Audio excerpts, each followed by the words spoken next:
right, good evening, Oriole Nation. Welcome.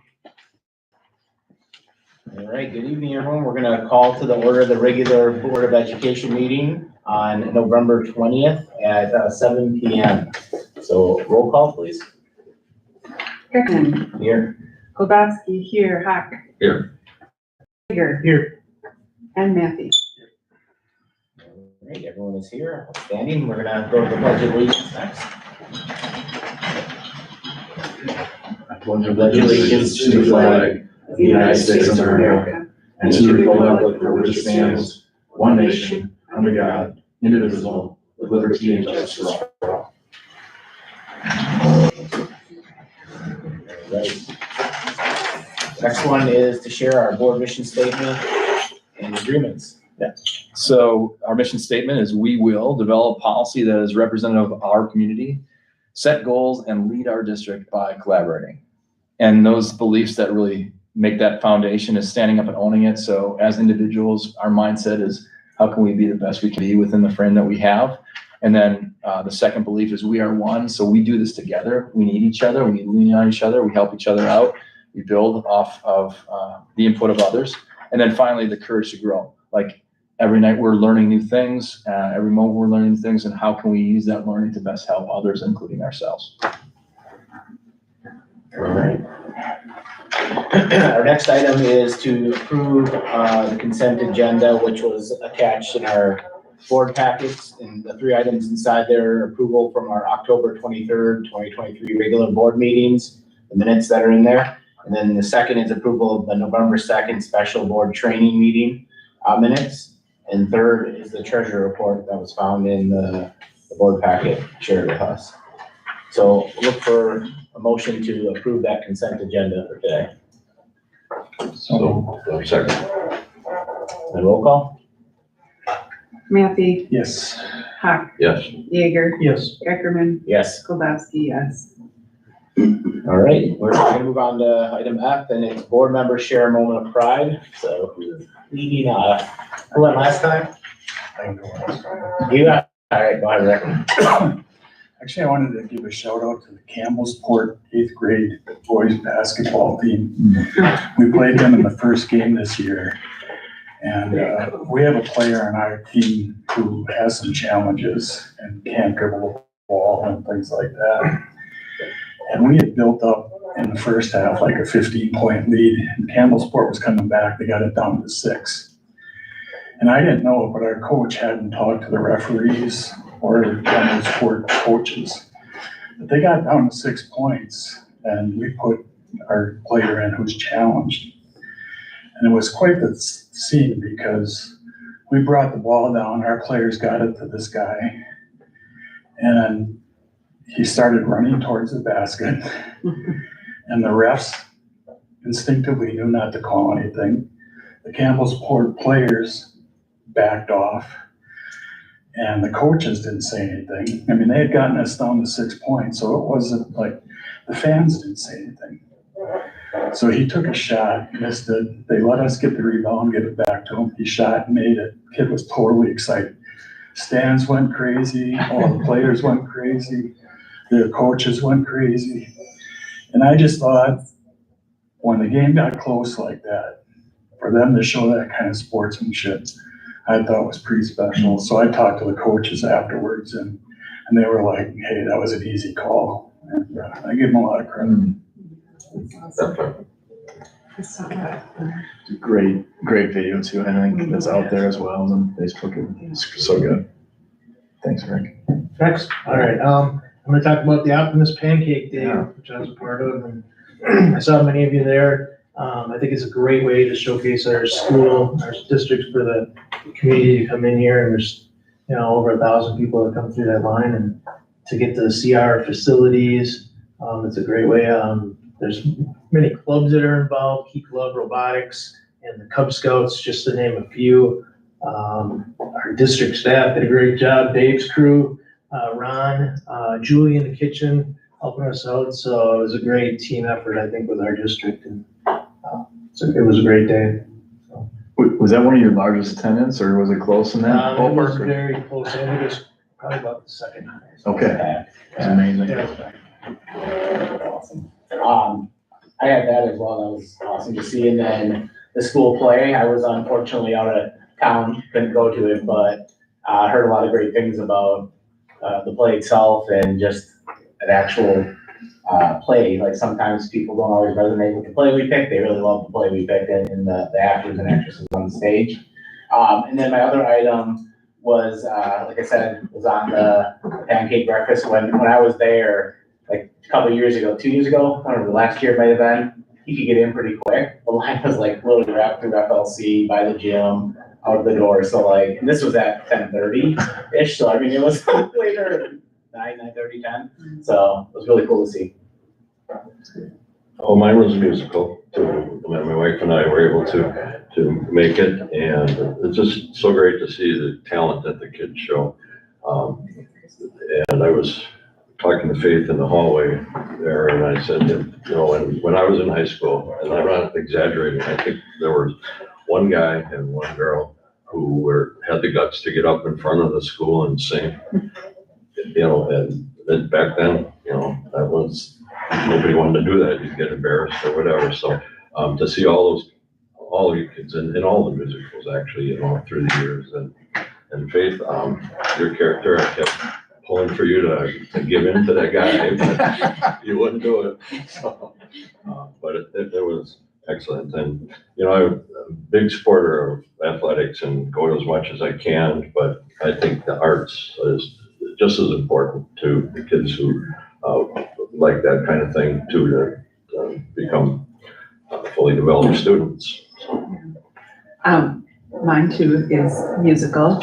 It was wonderful as always. I have a couple little ones. No, I shouldn't say they're little. I don't mean to minimize them, but Jillian Gordon for getting together. I mean, all she does, she's amazing at what she does. But she got like Abraham Mueller signing together, and that was just a very cool experience. So he signed with, now I don't even remember who, for baseball, but you know, just that, and you know what she said and how she put it all together, I thought was wonderful.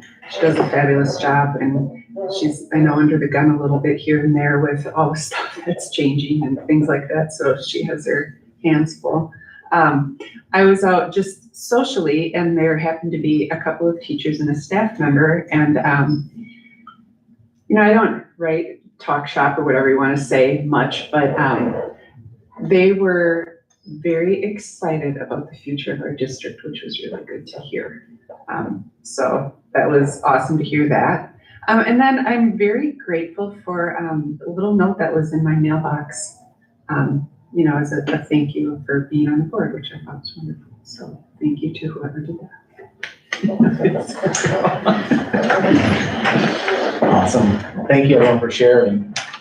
Still my favorite part of one of the favorite parts of the board meeting. So, and now our another favorite part. Thank you for being here, Faith. Yeah, of course. Our Vice President of Student Council, to share out what's going on with the Student Council in North Bay. Yeah, so from a fun event to some competitive donating, we have a lot going on. So we had the trunk or treat, and there's a lot of turnout. We had to go, people had to go buy more candy. Like there's so much candy giving away.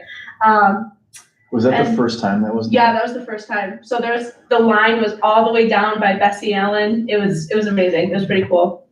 And then the winter ball got canceled because of the construction. So we'll still be doing the dress up days and the powder buff game. So that's the boys playing volleyball against each other. So it's the juniors and seniors, but I don't know if we're adding the freshman, sophomore maybe this year. You put the staff in there? I think so. Yeah. Staff is gonna play the winner. Okay. Very good. Very good. And then we also will still have our pink out game, which is scheduled for February 9th. And then, as I was saying in the beginning, the competitive donating, that is our Turf Wars. And Turf Wars is the competition between Oriole Time homerooms, and we're gonna see whose class can donate the most money. So it's freshman homerooms versus freshman homerooms, sophomores versus sophomores. And then the most who donate win dilly bars. And the money we raise is used to support local families through the FLC Angel Tree. And then the Giving Tree at Horseman High School, and also the Salvation Army. We raised over $500 already, and with today's and next Monday's donation, we hope to raise at least 1,000. And now for Key Club, Horseman's Key Club has the highest number of members as it's had in many years, with 65 active members. With our parent-teacher dinner, it was held on November 10th. We had Mrs. Fox culinary team create a baked potato and nacho bar, and then the members brought in toppings and treats. And then back to the Optimist Pancake Breakfast, we had 19 students who worked the event in Key Club with a total of 87 hours. And that was on November 11th. And then every year we do holiday card making. So that was just this past week. It was November 16th and 17th, and 34 students attended. It was a total of 31 and a half hours, and over 100 holiday cards will be donated to the local nursing homes. And then we also do A&W Christmas tree unloading. So that will be November 19th. I think that was on Sunday. Yeah, that was yesterday. So 5 students unloaded over 800 trees. And then NHS now, we also had the parent-teacher conference for NHS, and Subway had catered in for that day. And then we also do the kindergarten read-along for NHS, and that was November 14th through the 17th. And we also did an October one, so that was like Halloween stuff, and this one was more like turkeys, and then we'll do a Christmas one too. So 24 students attended that, and yeah. Oh, and we also played I Spy, and we told some Thanksgiving jokes, some turkey jokes. So how does that work? That you come over, does everybody come over here and you break up with a certain group of students in the kindergarten? I mean, obviously, I think we got 3 or 4 different kindergarten Yeah. groups. So what we do is we have a sign up sheet outside of Mrs. Hintz's door. And there's about 4 or 5 slots that you can sign your name on. And then you get to pretty much pick your group that you want to go with. And then, yep, we all just walk over together, and we get to pick the teacher on the sign-up sheet of who we read to. But there's like 2 or 3 at a time that we get to go. Thank you. Yeah. And then we also do our donut sales. So this just past one November, we made just under $100, and then the proceeds also go to the North Fond du Lac's Adopt a Family. And that is all I have. Can I ask a couple questions? Yeah. Or one question? So I know it was a decision, I'm sure, that was not made likely, but no winter ball, really? Yeah, so because of the construction, You I don't can't go know. anyplace else? My I house. shouldn't say that if it just. I try to convince my mom, we can clear out the garage, a bunch of parents and teachers chaperoning. But Yeah. no other place in the school, even like Bessie and Jim, or I mean. I don't know, anything? that's a good question. I don't want to step on toes if people said no, because I don't know the whole story, but yeah, that's a shame. I think it was because they're planning on going through the walls around that time, Sure. so. Yeah, I think what Vicky's saying basically though, is that was there any other location thought Yeah, about when I don't know. I don't know. That's a good question. Gym or commons or whatever. They're starting a commons edition for a remodel. Yeah, but I mean like Wednesday. at Bessie or at Yeah, can you go into another gym? Friendship Gym, I mean, for that matter. I mean, I don't know, I'm just throwing it out there. Sure. And for Key Club, 65 members, I think that's more than the Fond du Lac Key Club has. Yeah, I mean, that's impressive. yeah, this Really true, yeah. that's impressive. Our Queen's Club sponsors both of them, so that's awesome, good for you guys. And how much y'all give back? I mean, it's crazy. That's such good, awesome learning too. Wonderful. Very good. Okay. Yeah, thank you. All right, our next item Have a good is night. You too. our clerk's report. So Vicki. Okay, we have donations for Backpack Buddies. All Tools NDT, $1,000. Denise Asian Brooks, $100. Wayne and Dennis Shingen, $50. Charles and Catherine Horman, $25. Elmer Family, apples. And Festival Foods, food orders, which I'm not exactly sure what that is, but thank you to all of them for their donations. Yes, thank you to all. Our next item is citizens' comments. I know the audience, I don't think we have any, but anyone would like to share? I'm waiting for Dave to say something. I don't think- Like, just say something like, I'll take my 3 minutes. I'll take my 3 minutes. Please. All right, so no citizens' comments today. Our next item is superintendent's report, so. All right, so, how we're trying to organize this now is, really by those buckets within our strategic plan.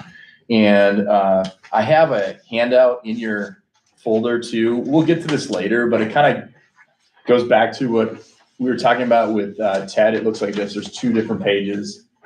And this kind of shows like each of the buckets, and then it shows by, not just quarter, but the month of what's happening, red, yellow, green.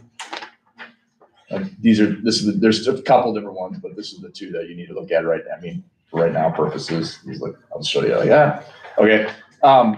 And so what I'm trying to do too with, when we have board meetings too, is to hit those buckets so that you can see that it all aligns back to the work and the key performance indicators that we're trying to do.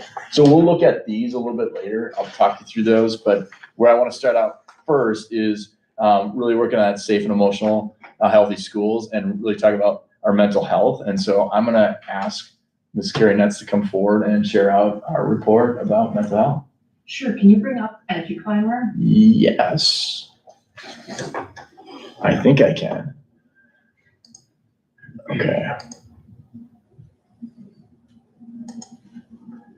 Adam, what's my number again? 1137. Thank you. So while Dr. Mino's bringing that up, so a school-based mental health started here in 2019, where we had some therapists. We started bringing therapists in to do therapy services right at our schools to kind of help with families with transportation and hopefully reducing the amount of time that students were out of the classroom as well when having to leave to go for appointments. And we've consistently seen this program grow and the need for it continue to grow. Okay, if you go to dashboards, yep, and then I shared this with you, so shared with. Right here? This is school-based mental Yep, health? there you go. Got it. All right. Cool. Yes, there you go. So we've continued to see it grow. We've had some ups and downs with therapists changing and moving. But as you can see here, right now we currently have, so when you're looking at that, the yellow is the current year and the blue is last year. So it kind of shows comparatively over the past 2 years. But currently right now we have 90 students who are engaged. So that means that we have 90 students in our district who are actively seeing a therapist here at our school, an outside therapist that comes in. And so if you can see last year, at the end of the year, we had 91 students engaged. So this year so far, we had 80 students carry over from last year and continue services. And so we've been able to connect another 10 students so far. We still have students on the waiting list. And because of that waiting list, we have looked at a partnership with a company called Care Solace. And we're going to be working on developing an MOU and partnering with them to help us get students connected that are on our waiting list. And what they promise is that within 2 weeks from the date that we connect them with Care Solace, the families, that they'll have the student having their very first intake appointment or their very first therapy session, versus where some of our students have been on the wait list for quite some time. Several different factors come into play there. It depends upon who they have for insurance. Not all of our therapists are covered by all insurances based on their licensing and things like that. And so Care Solace, what they'll do is reach out first with the providers that we have and give them the first opportunity to see if they can get them in, but then with other providers within the parameters of the family setup. So whether that means like virtual, in person, if those therapists that they do connect with would like to come to our school and do that, or also at their facility. And within whatever distance that they're willing, they put a parameter like, oh, yeah, we're willing to travel 50 miles or whatever it is. And so our goal is to hopefully reduce this wait list and get students connected right away, because we recognize the need that actually helps with their academics and their behaviors and things like that when we have them getting the support that they need for their social, emotional, and mental health. So like I said, if you look up there, so we currently have 90 students engaged in services, 16 students on the wait list. That means that families have committed saying that yes, they do want their student to be connected with services, but the providers have a waiting list right now. And then the 10 referred means that those 10, they were referred to me as a need for school-based mental health services, but the families haven't followed up yet on returning phone calls or emails or things like that. And then we've had 5 families decline for several different reasons. Some of them are, they might have found a different provider somewhere else while they were waiting on the waiting list, or they felt that they wanted to see this year how the school year went before they wanted to get connected because they were on the wait list from last year. So things like that. And then you'll see that the next chart to the right of that is just the breakdown by ethnicity. We continue to see the most prominent is the white folks of our students. And then we also see here that our Hispanic students and are the next highest population that we tend to serve in our district. It's kind of broken down goofy because it's by school then also on there. That's why it looks like so separate in so many different categories there. And then going below, we see based off of gender, and again, it's broken down by schools as well. But actually, we're pretty. I mean, there's a little bit more of female than there is of male, but not by much. So we see it in both male and female students as needing services. And then if you just go down further, Dr. Miller, it's just kind of broken down by school, but it's kind of all the same general information. So do we usually initiate the process, or is the parent initiated, or is it mostly us? It kind of is both. So sometimes teachers will notice something and they'll talk with parents, via phone or even at conferences. Or we'll call home, like if we're calling home on some discipline related issues. It's really about the context that we have. And then when we're listening to families, they kind of talk about things that their student might be struggling with. And then we talk about the services that we have. So it's kind of a combination.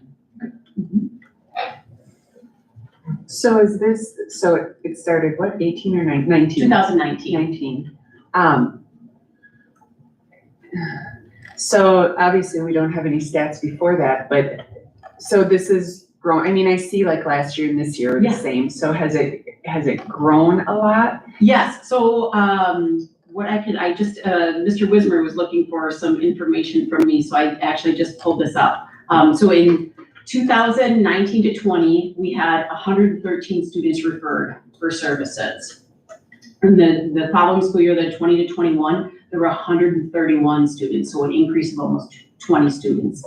Then 21 to 22, there were 176 students. So again, another increase of like 30 some students. And then we saw actually last year, a decrease of 10, and we had 176 students who were referred. And I think last year we saw a decrease because we got so overwhelmed that our waiting list was so long that we were really telling people to, try to go to like your primary care doctor and find a referral because we just couldn't keep up with the numbers of students that we were getting referred. So with those numbers, are we average throughout the state, the county, the whatever, as far as with other schools that have this service? Do we? And I'm not sure. I'm not sure. Yeah, I'm not sure if we are average or if we're. And my last question is, so let's say, so this has been happening since 19, so I get 4 years if my math is right. So like if they started in 19, and maybe it's too soon to really even, see a trend, but are they not in need of these services like so many years later, or do people, I don't want to say get better because that's a horrible phrase to say, but you know what I mean? Like, do they not have the issues that they started with and therefore don't need the services anymore? Yeah, so we've had students who've discharged, so like successfully discharged. We've had students who, just unsuccessfully or, Sure. maximum benefits obtained, I guess would be the term that they would use. But then I have in the 4 years now, especially in the last 2 years, I've noticed some people who have discharged who are now being re-referred again. And so we're seeing them and maybe come back, factors change, things like that. And these services are, available obviously to the students, but their families also? So it's And it primarily, depends on them. it's primarily just students, their family members, so their legal guardian or parent has to come in for the very first appointment for that intake. And then I believe it's every 90 days, they have to do a treatment, plan re-eval, and the parents are involved in that. But we do have some students whose parents do come in also. It's really up to what the therapist is, comfortable with or willing to offer. Yep. Any other questions? We don't know the numbers about other schools in the area, but do other schools have a school-based program like we do, or are they, because I'm sure they're all tuned into SEL stuff, but. Yes.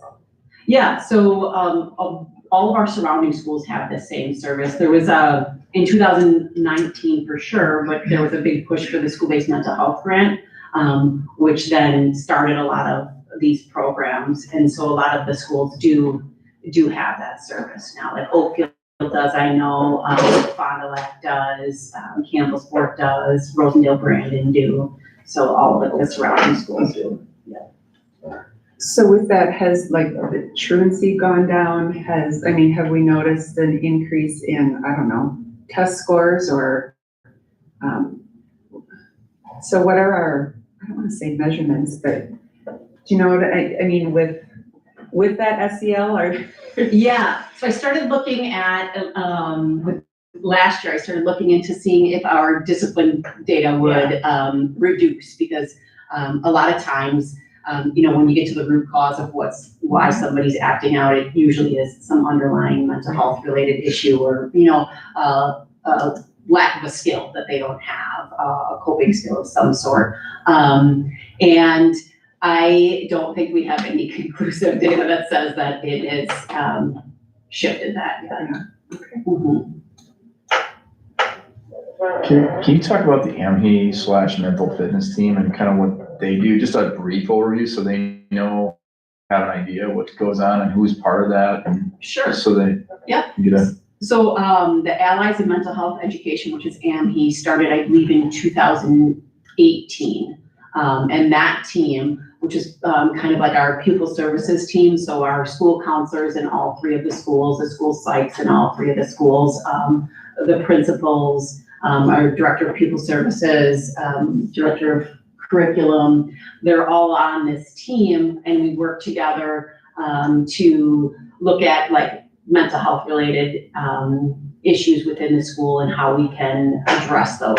Right now, what we're working on as a district-wide AMHE team was a big push was the panorama surveys. And so we just pushed those out to families to get feedback, to kind of move forward on, engagement in classrooms, the school culture. Oh boy, what else was on there, Matt? Barriers, there was the FLC did a barrier one. And then we surveyed our students as well, to kind of get the same kind of feedback. And what we're gonna be doing with that feedback is being more intentional on the SEL curriculum that we do offer to students, so that we're using what is our data telling us, and so how can we deliver that to the students in a more productive manner, so that hopefully we can start to reduce some of those barriers and those lack of whatever those skills are that the surveys tell us. And each of the questions were deliberate as well, or how they were chosen with the team. Before selecting them, they wanted to say, how are we going to use that data if we get it? So it wasn't like, oh, let's just choose a whole bunch of questions here so we can have it. The student survey, I think for grades 3 through 5 is 10 questions. The student survey 6-12 is 12 questions total, just to get a baseline of, some of those base, from, the backgrounds, the school climate to like, hey, is there one person in your world at school that you can lean in on, and a staff member that's there for that sense of belonging? Do you have a family member at home that you can, those kind of things, so we get a better gauge of like how we can better support students to then address potentially those correlations. When we started talking about SEL curriculum or social emotional learning curriculums, there's ways that you can push that into, what we're doing on the daily within the subjects already, so that it would offset some of those, potential behaviors that you're seeing from the results of what it is right now. So. And the great thing about Panorama is it comes with a wealth of resources that you can use. So instead of reinventing the wheel, it has a lot of tools and resources that are specific to what we're going to find out about our students. And then also it's a great way of like, you can drill down into like an individual student, and you can say like, what systems of support have we put in place for this particular student? What haven't we done? Have we made these contacts? You can basically keep track of all those things in a bank, so you know exactly how you can best help each one of those students as you're working through the process with them.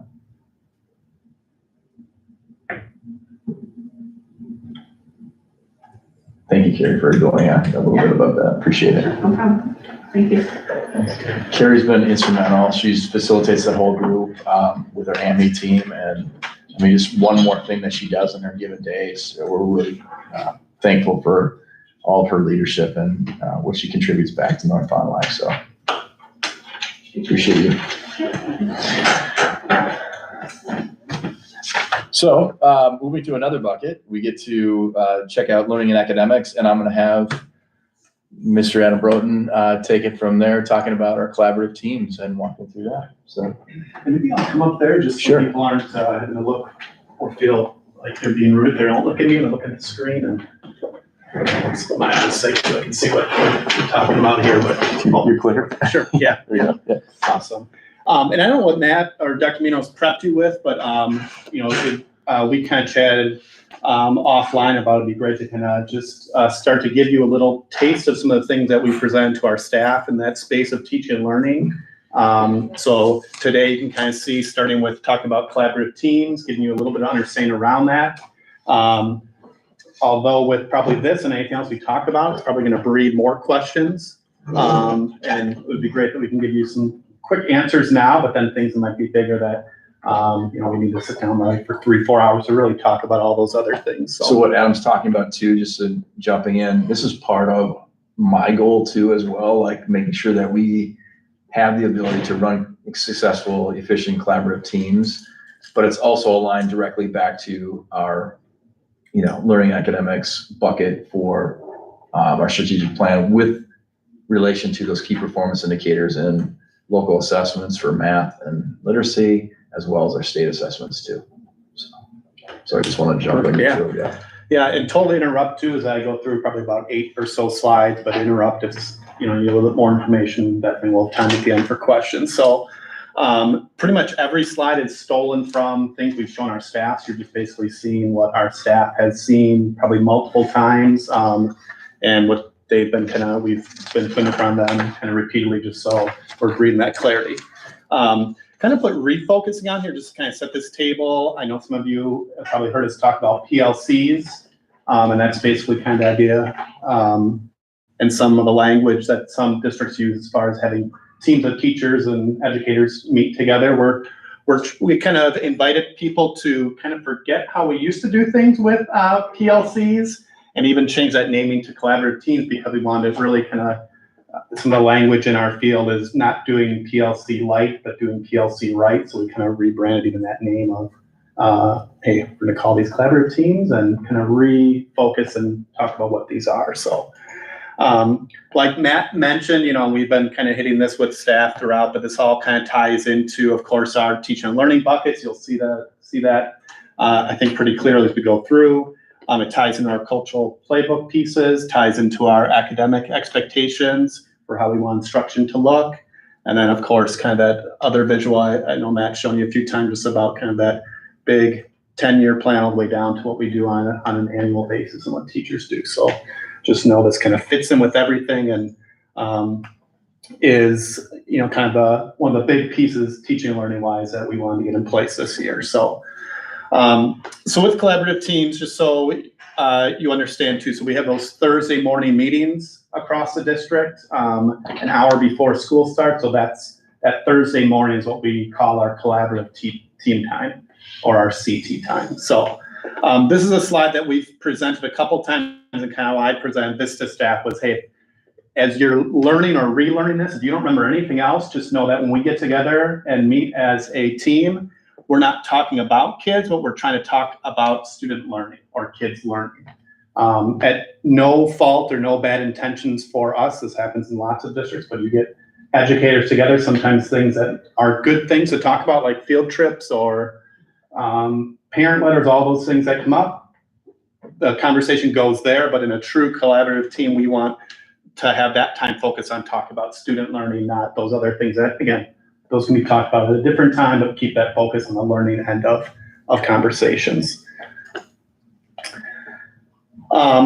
This was just another visual we showed, just kind of how when you start to go towards a collaborative team, what kind of shifts that means as far as how, again, teams relate to each other and individuals relate within that team. You know, kind of let you read through those on your own here. I think, again, really in line with that, thinking about us collectively doing things, and again, that focus on the learning, not on really anything else. That learning is kind of what drives everything for us.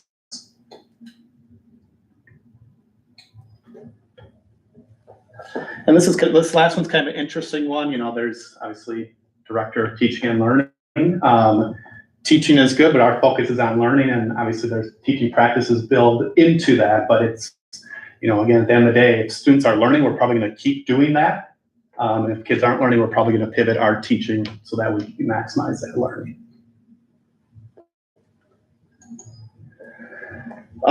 This is another visual we've used this year, and this is kind of a deeper dive into what collaborative teams do and what they're made up of.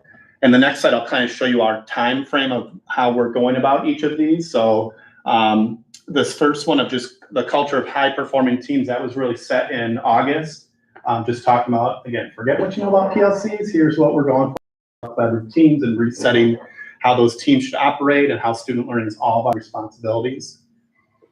And then for this year, we're in this second step and really focusing there as far as what student learning looks like. So having, again, teams talk about curriculum, unit by unit, and kind of within that, which we won't dive into too deep now, but just there's probably 6 or 7 steps within that. Things like looking at standards, prioritizing what's that learning for the day, what's that learning for the month, what's that learning for the year, and what practices might we use. So there's a lot that goes into this step.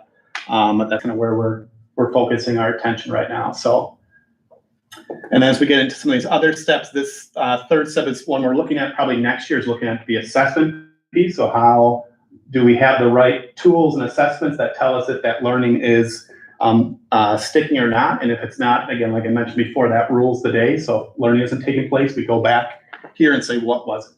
Are we looking at the wrong standards? Is it the wrong instructional practices? Is it something, you know, we, as adults, we know we have power and that there's probably something we're not doing that we can change to maximize that learning.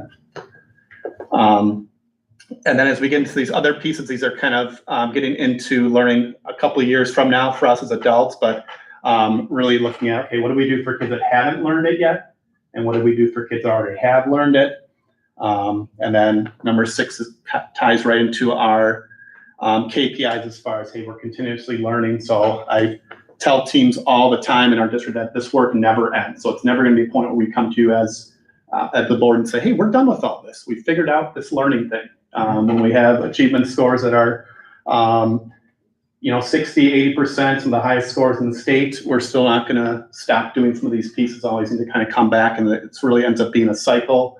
We're going through strategically, like I mentioned before, with these steps, just because, you know, again, biting off small focus things one at a time. But kind of with that said too, again, our collective focus is here, but we do have teams and we don't slow people down if they're in those spaces. As far as looking at assessments or creating assessments or thinking about, hey, what do we do for kids that don't have this learning yet, or kids that need this learning? So we kind of are flexible within our work as well. And there'll be another slide too that just kind of talks about some of the questions that drive us that are hidden in here, but how, again, that's kind of at the macro and micro levels. We want to ask that every day internally as adults in those teaching spaces, and we want to ask that question at that macro big level as well throughout that school year. And Adam, just like current state, the importance of this, like when we look at universal, like why is it so important for everybody to be on the same spot? Like what will that do for? Yeah, and I think maybe the next slide kind of gets to some of that. Yeah, actually, perfect segue here. So kind of, you know, why is this an approach we're taking, and why is this instructionally sound and foundational work for our district or any district? Just hit on a couple like research points here. I think we've probably mentioned John Hattie's work before, but he's a name that's really powerful within education. He took all these, took all the studies that are out there on education and started to do studies of the studies. So to give educators, hey, what really works as far as teaching goes. And then he equated those pieces to effect sizes, and kind of a short explanation, but that effect size of 0.4 is equal to 1 year's worth of learning. So his research would say, man, after looking at these 50 studies on, say, collaborative teams, if you do that really well, this is how much learning you can expect to have in one school year. So kind of with that, the two that really align to having teams of teachers get together and talk about what do we expect kids to learn, how do we know they're learning it, what do we do when they don't, or they already know it, is centered around these pieces. So teacher clarity, the more clear we are as adults on what we expect kids to learn and how they're going to learn that, kind of logical, that has really a lot of research that says that's good for kids and breeds learning, almost 2 years worth of learning within 1 year's time. If done with fidelity across. Exactly, yes. So so just saying we're collaborative teams and all those things, that doesn't put us at a 0.75. It's again, today you're getting a quick view of this, but all those pieces, if I go back one slide, you know, getting those at a high level would maybe yield those results. And obviously, like any research out there, it could even yield a higher result for us because of just who we are and our students, or it could even be a little bit lower depending on, you know, it's just a general marker. And the other really big piece is that teacher collective efficacy, and that's just, again, that kind of around the idea that, hey, teachers not only understand what is expected and what we should be doing collectively, but then we're executing that as well. And when we're all on the same page with that, again, thinking about our students going from class to class, grade to grade, building to building, having collectively students kind of see, hey, I'm kind of getting the same instruction, the same conversations, the same practices I'm seeing year to year. So again, helping our adults get in that space is, again, looking at that effect size almost 4 times, so 4 years worth of growth. Again, a lot to do both of these. It's not a, hey, we're doing this and it's done. It's, you know, what I call marathon work with those learning sprints in the midst of it. But these are just 2 of those data points that drive that.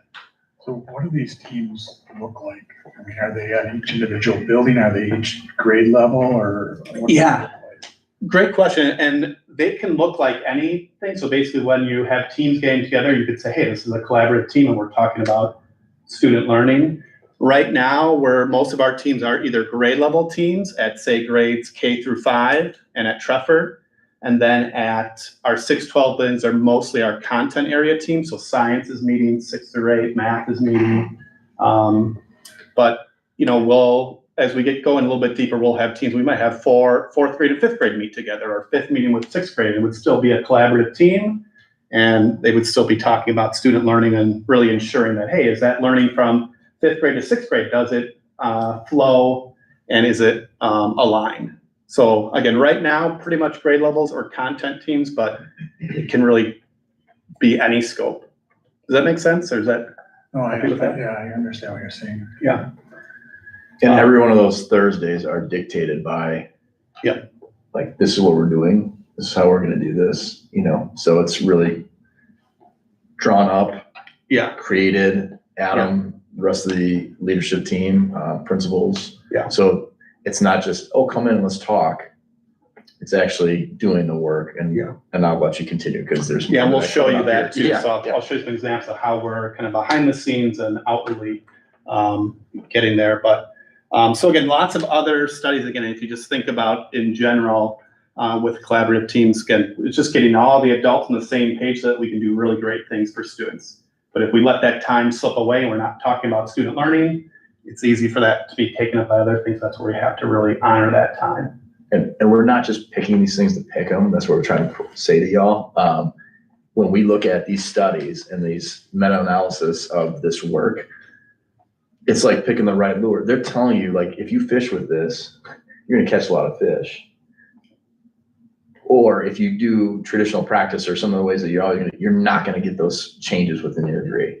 So we're being very laser-like and saying, like, these are two bigger areas that we know that we can start seeing some major changes within a shorter period of time if we execute it with fidelity. And that's the work that you can talk about a little more. So. Good question.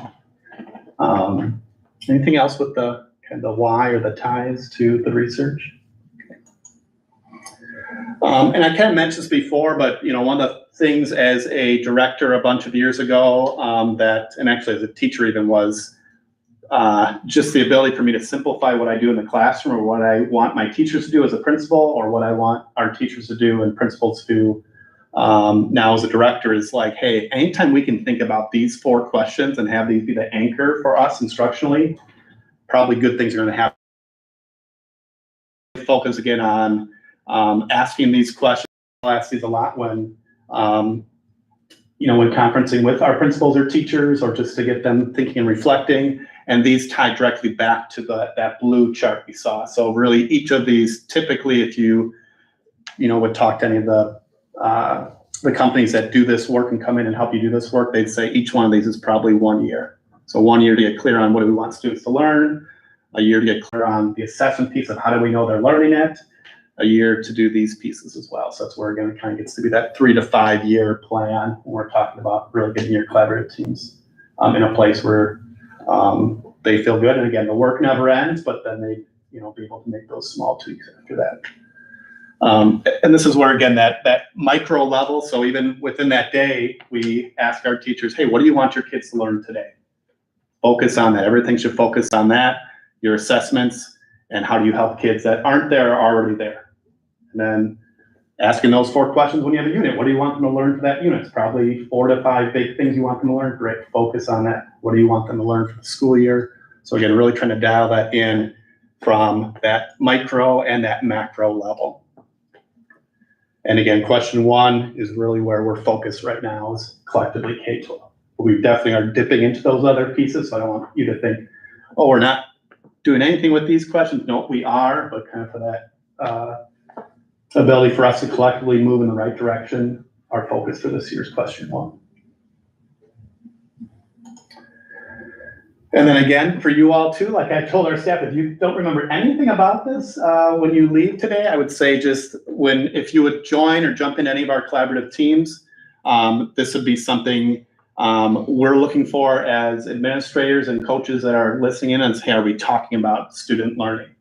And if we are, that's, first of all, it's a first great step, as opposed to, hey, we're talking about field trips. That's probably not going to do much for kids. It's a good thing, but we can have that conversation some other time, not during this time where it's dedicated for student learning for our students, right? And then kind of Matt alluded to, but behind the scenes, there's a few things that we have and talk about as administrators, and things that we have outward to our staff as well. So again, just to read that collective efficacy K-12, we have a common slides that we show those Thursday mornings, so that it's not, hey, this one building's hearing this and getting this information, this other building isn't, and now we're kind of maybe going in different directions. We have, we have some flexibility, but for the most part, that learning and those that professional learning is very consistent K through 12 on those Thursday mornings. And And typically what happens is we might give some front loading of information, and then it's kind of, hey, teachers, now work on what you need to tie back to this question. So teams might be figuring out, hey, we got to kind of get on the same page with our standards. We've got to get on the same page with some of the instructional practices or the words we use with kids within academic language. So, again, that's where that tight fit, loose fit kind of comes in with this work. I'm going the wrong way. And then we also have created for our staff just what we call a hub. And that's just where we're keeping all that information for every day. So it has kind of our targets for the day. So teachers kind of know what are we talking about today, and then has options to put in different links for additional learning or extended learning. So if teachers, just like we would for students, we try to differentiate that for teachers. So, hey, I want to know more about this piece that we talked about. Say it's learning targets. Hey, here's a video on this hub. You can go and look at that. I had a teacher early on mention like, hey, I really like this when it comes to, I think it was deconstructing a standard into skills. And I said, perfect, I'll put that on the hub. Other people might find that helpful too. So again, try to allow teachers to help drive that too. If they see something that's helpful for them, it's probably helpful for others. So again, that just kind of keeps us on track, and just a quick reference point that's pretty succinct. So if teachers are looking for something, hopefully they can find it. And then we've been meeting too as an admin team Monday mornings to really kind of talk about these two things and make sure, hey, are we set for that next Thursday morning? How did last Thursday go? What do we think teachers need now? And we just met today, was a day we met looking ahead to planning for next week. So, so that's been helpful again, just to kind of adapt to what our adults need in their learning. So. Basically that's, again, just a little taste of that. And I'd love to come back and talk to you more about what are some of those things specifically we're doing within question one. And again, maybe pick one thing, because we could probably talk for 4 hours. So pick one piece and just kind of tell you some of the things that we've talked about as a staff, and even bring in staff and maybe even students to speak to some of those as we get going more. So on these meetings, so it sounds like you have about 6 meetings at Friendship and 4 or 5 at high school and 4 or 5 at BAMS. Yeah. So you're sending out, here's what we kind of the high level topics or what your thoughts you want to get out. Mm-hmm. So then they break up. How are we getting, or how are you getting feedback on what's happening in those groups and so that we're seeing that results of these meetings? Yeah, great question. So obviously, as administrators and coaches, you would see us as active participants. We're walking around, obviously talking and seeing the work that's being worked on. They're all in the same room too. They're not in separate areas. So like all the staff is in the LMC at the 612 level, or at ELC or FLC, they're all in the community room, so that you can keep walking around and getting that engagement of what's going on. Oh, there are more of them are going out as we speak, right? Hello. Sorry, Adam, for interjecting there. And even, no, it's good. And even, walk the other way. And even to that point too, I know you said kind of like, oh, there's 4 teams or 5 teams. There's really more than that. We have like our music and arts teams are getting together, K-12. There's our EL teams, which get together sometimes at that Thursday morning. They're meeting with each other. Sometimes they're pushing into a grade level to hear that grade level conversation, because they're obviously impacting students in multiple grades. So those teams can ebb and flow too. And that's where, again, another nice piece that we have them in the same room for right now, so that collaboration can take place too. Shared drives for every team. So in that shared drive, it doesn't look exactly like this, but there's a checklist for every team saying like, hey, have you identified what standards kids should be learning? And kind of pretty explicitly yes or no. And then a spot for notes. So, hey, what's your next step with that? Same thing for like priority standards or learning targets, other parts in question one, even down to these questions here are on that checklist, ready to go. And again, some things are not in complete form yet or haven't been touched yet by design, but we are ready to go with that. And our administrators get feedback on those. So when they fill those out, like, oh, I see you put this down, just giving, some more questions on the list to show that when they come back, they can ask that question. The other place where we see the assessment too, then it goes to the classroom, right? and we're not getting into the specifics, but there are particular components that they're working on that should be seen in the classroom. And so as supervisors or evaluators walk into those places, we want to see those and not, I mean, it's pretty cool, like in a very short period of time, like we've got things up that we never had up in pretty much all classrooms now in a lot of different cool, creative ways, but it definitely generates that teacher clarity component that we said that 0.75, we're getting and knocking that out at least as starting zones. So, Yeah. And one thing I heard last week, which really spoke to that, was just meeting with the high school. And one of the things that we're doing, again, this will be another topic, but just, hey, have that goal for the day up in your room. Everybody K through 12. What's your one thing you're working on? And kids should know that too, right? That's important for adults and the kids. So I know at the high school, we last checked in with them about that. A teacher said, oh yeah, my kids are all asking, like, hey, are we, like, is this what everyone's doing now? Like, I keep seeing this goal up in every class I go to. And the kid was maybe, students, it sounded like we're maybe a little like, oh man, they're really trying to make us learn stuff, almost where we kind of said as a collective group, like, that's good. If kids are talking about noticing, that's great. That means they're seeing that. And then it's also good if they have some discourse with us expecting them to learn, we're okay with that. And we'll keep pushing on that because that's important. So, but again, that's, we don't want that just to happen in one building, or at this point, we want that to happen every building, every classroom as we go through these next 3 or 4 years. Great question. Yeah, other thoughts or other things that I didn't explain well or cleared on? And as Adam indicated, this is just the top of the iceberg, or the tip of the iceberg. I mean, he could go for hours on a lot of this, which is, we love it. I mean, we could sit here for, days like talking about it, but I think that's the goal here is like, so you can come in and share a little bit more each time, just a little bit of what's happening. So especially with that next shot opportunity too. So cool. Thanks, Adam. Adam, thank you. Appreciate it. Yeah, I mean, and the orchestration, the facilitation, Adam does a really nice job of getting the group together. And he really's got to run it like a classroom too, because he's got so many different players coming in and using that collaborative teams. Like on Monday mornings, you're getting input from 3 different buildings and trying to create that consistency and that commonality between them and keep them going from one to the next, and hearing the different feedback they're getting from staff and how they like work off of that then to make the next steps. It's not easy. And he does a really good job of facilitating all these different voices, and I as well as just keep generating, moving us forward too, because it could be really easy to say, well, just keep it going, keep driving. And it's like, he's really navigating that really well. So I appreciate you, Adam, for all your work that you're doing and putting this all together. And if you saw the hub, like you could see like day by day, what's being executed within those collaborative teams. That's something we really haven't had yet in this district. I mean, K-12. So pretty exciting stuff that we're able to do that and make that happen. It's a lot to Adam and his work. So appreciate him for his efforts. So thanks, Adam. Appreciate it. Okay, moving on. I'm going to move into financial operations and referendum update.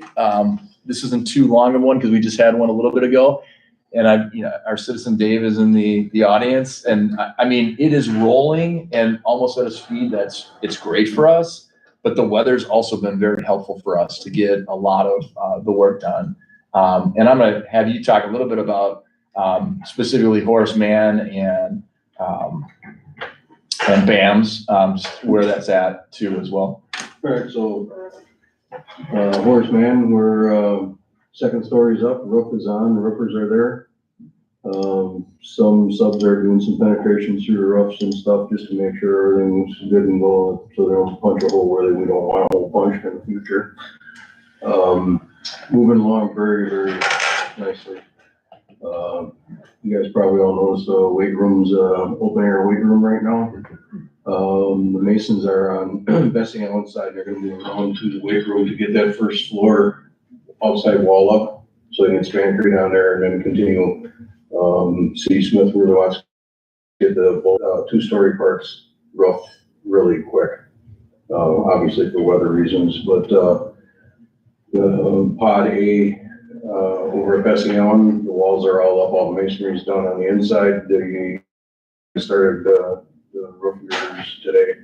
If not, it'll be, beginning of next week, so that one will be closed in.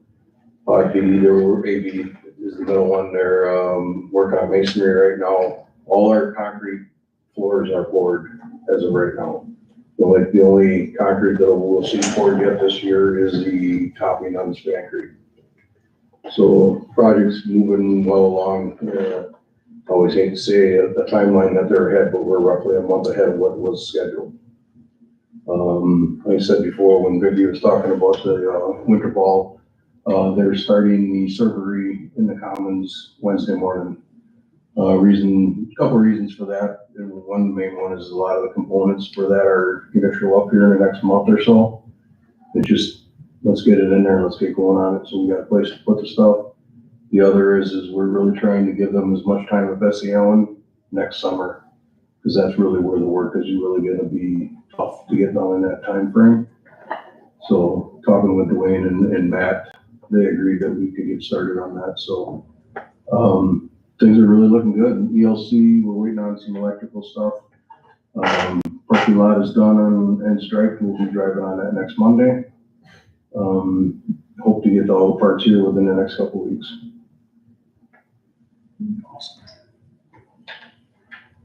Yeah, and I, C. Smith Skeeter is like just pushing, and it's great to have a person like that just is really about getting the stuff done. Obviously, we're doing it well too at the same time. It's just, before this winter comes and being able to be where we're at right now, it's a good spot. Talked with Zach. Zach is a project manager. He's very good at what he does. Timeline last Friday at lunch, and he says, "Yeah, I can't even keep up with Skeeter on the timeline anymore." That's a good evil to have right now. It's awesome to see in the community, like these things happening. Even the pavement at ELC was just, we were over there when they were starting. I was like, oh, this looks starting to look really just sharp, and being able to points of pride, obviously, within the community that, everybody in this room, like part of that process and making that happen. And it's really good for our district and our village and everything else. So, good stuff. Dave, you mentioned Span Creek, the weight room, is that like 2-story? Yep, so the weight room will be on the first floor, and then the second floor, there's a more of a kind of a multi-purpose, mainly second wrestling mat. Okay. And then all the cardio that's up on the balcony right now will fit in that back section. Well, I shouldn't say all of it. The good parts that we have of it will fit back there. And this is just curiosity, why they would go with Span Creek there when, rather than block or that? Well, Span Creek will just be for the floor system. Oh, Same as like the second floor system on the addition, the Span Creek, just like the rest of the building. Oh, okay, not that wall. Not the walls, no, the walls are not.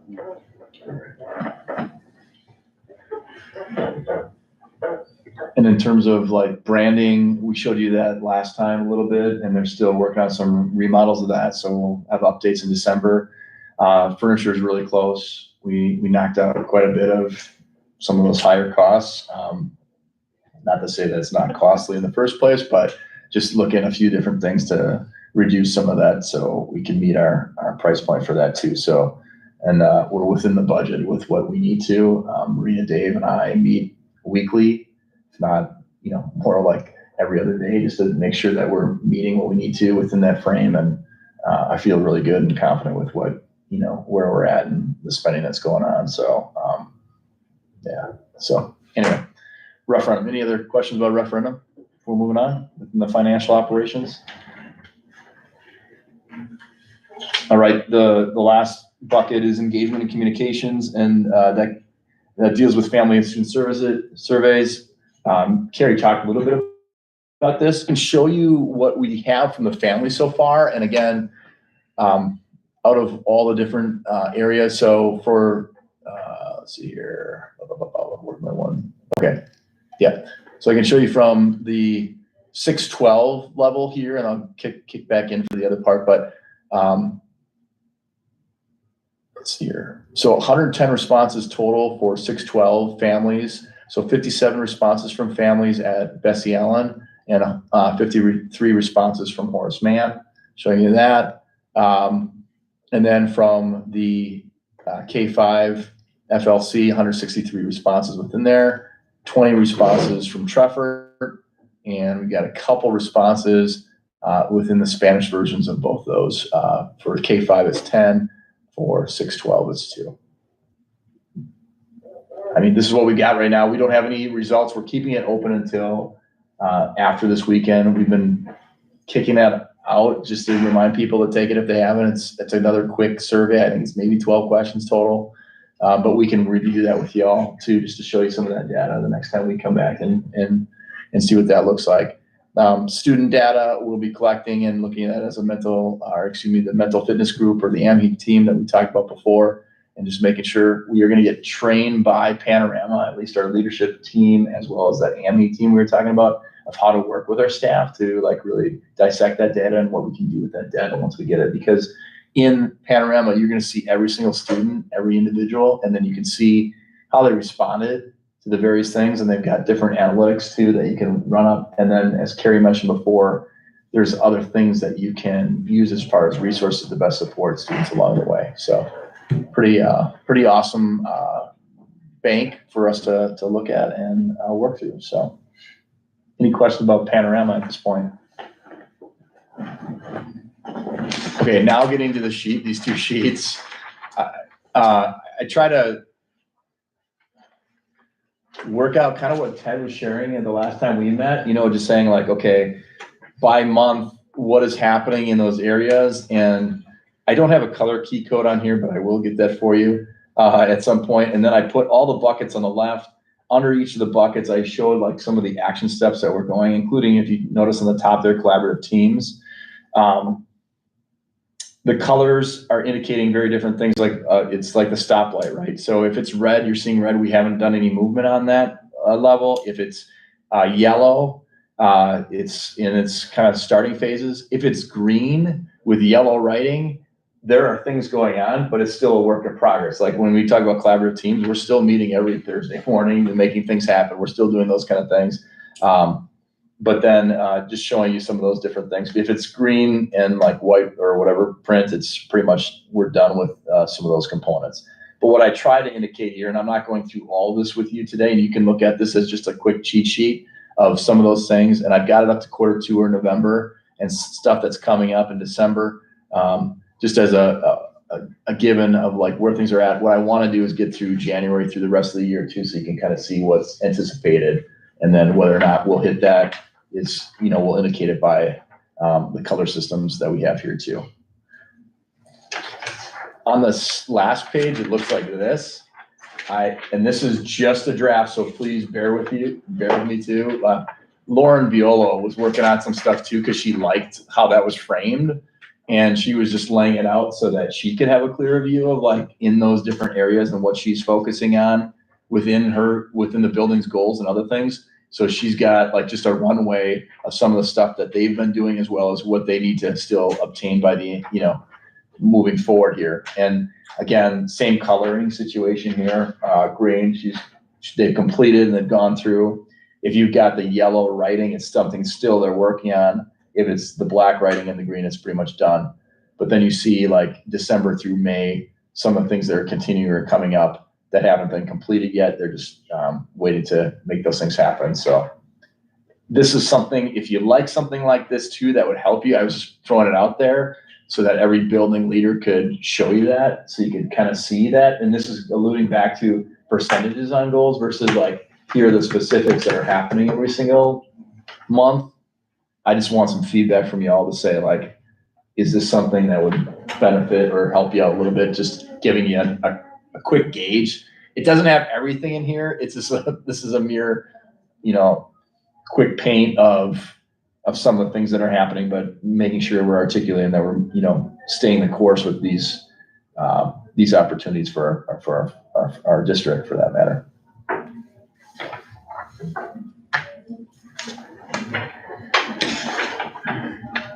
I mean, chew on them. You guys can keep them for a little bit. We can come back and have a conversation later, but I just at some point would love some feedback and just, is this something that you would like to have? Because we can continue stuff like that moving forward. Okay.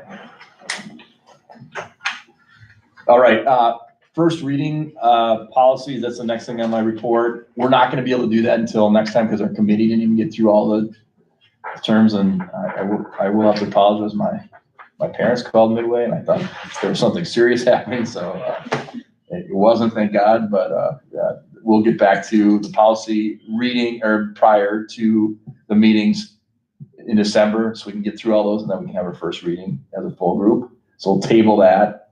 And then future board agenda meetings, state scores, I think just came out, but we want to give you a really good heads up of how that is in December. This is where that all plays out. Adam will come back and share out that information at that time.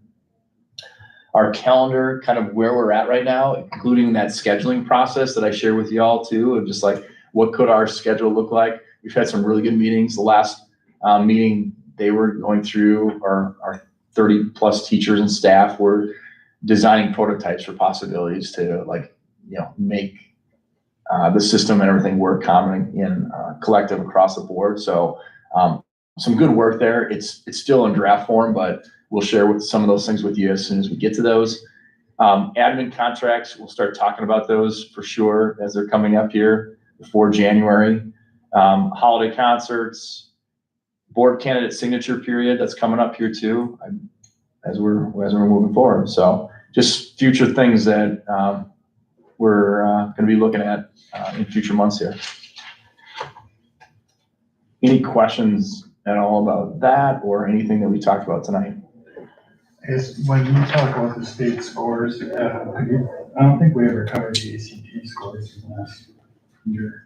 I'd love to cover some of that too. Yeah, and probably, when I think about that, obviously, the state report cards, kind of cover all those pieces. So I kind of think of like a little bit of look into those state report cards, which would have that data collectively on there. So I know we've done that previous years, which I think is probably good for you to have some information on what that is in case you get questions or you just know that. So I don't know if this is a separate meeting or not, but I think another great thing to show them at some point in time is the ACT practice that the high school is doing and how that data and things like that can help out families as well as students.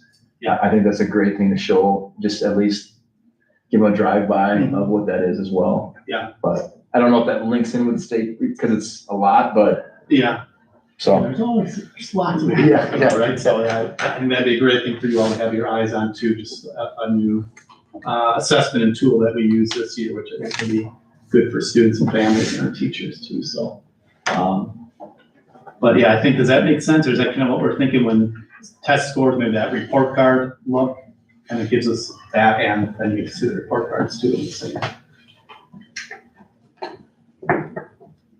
Any other questions or clarifications?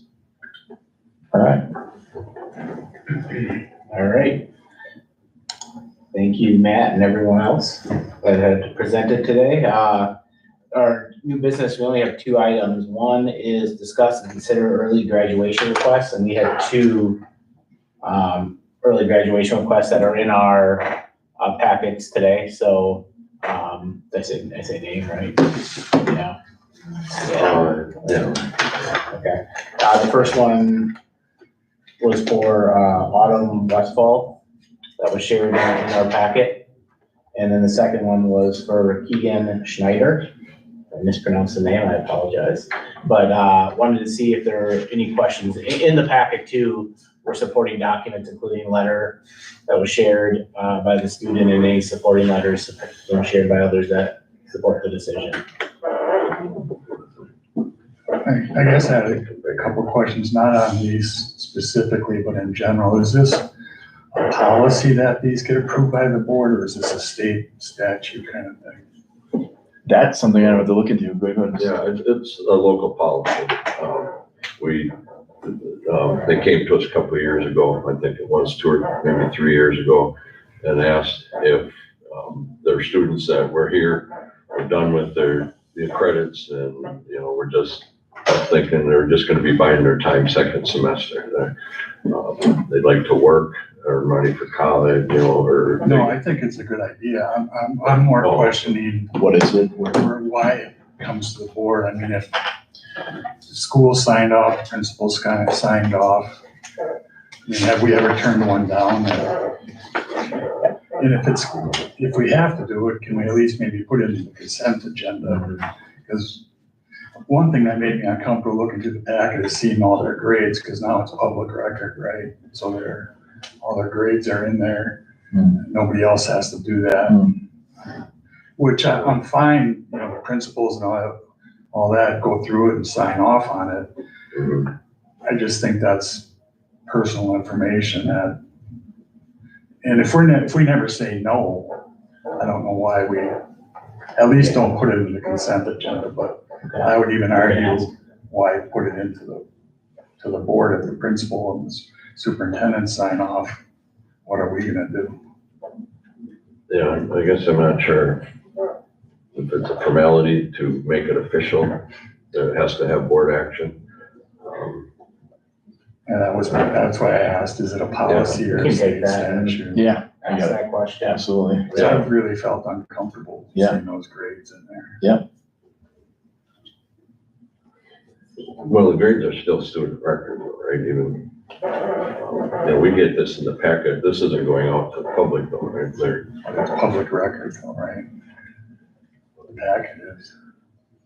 You mean if there was a request, open record request, well, it could be denied because it involves student records, right? When you don't have to release everything if you have a legitimate reason Right. not to, but it's a good point that. But you're right, Check though. it. You're right. I think that's a good thing to look into, because it doesn't seem, and I mean, again, you all sign, or at least I think John signs all the graduation diplomas, you know, or whoever the president is. So that is that kind of approval as we're going through it now. Again, if we didn't feel we wouldn't bring those to you all to say like, right? So it is more of a formality of, hey, get the blessing of the board.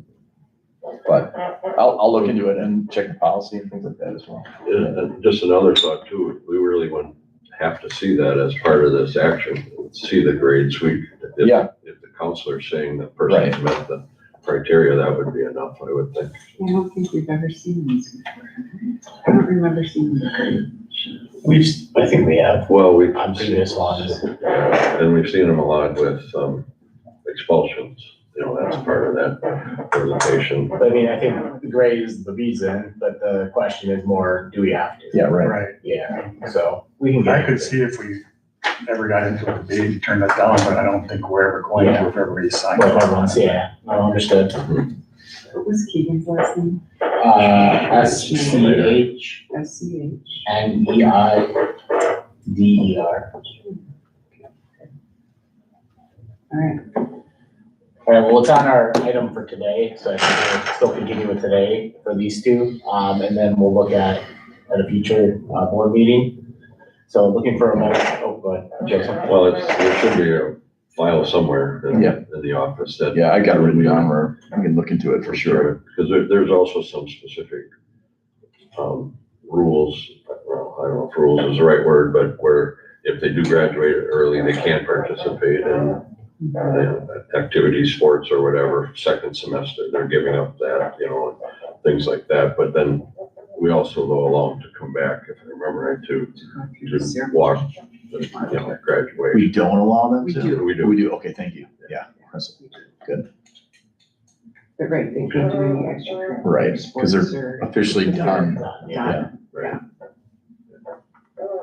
All right, any other questions or thoughts before we make a motion to approve? Okay, then I'll look for a motion to approve the two that we just shared for early graduation requests. Second. Roll call? Matthew, Yes. Kowalski, yes. Huck, Yes, Jaeger, Yes. Beckerman. Yes. And then our last item is discuss and consider January's Board of Education meeting, currently scheduled January 22nd to move to January 29th, just to make available to all, so we can all be here for the meeting. So any questions or concerns about that change? All right, then a motion to move it, the January meeting to January 29th, 2024. Second. Then roll call?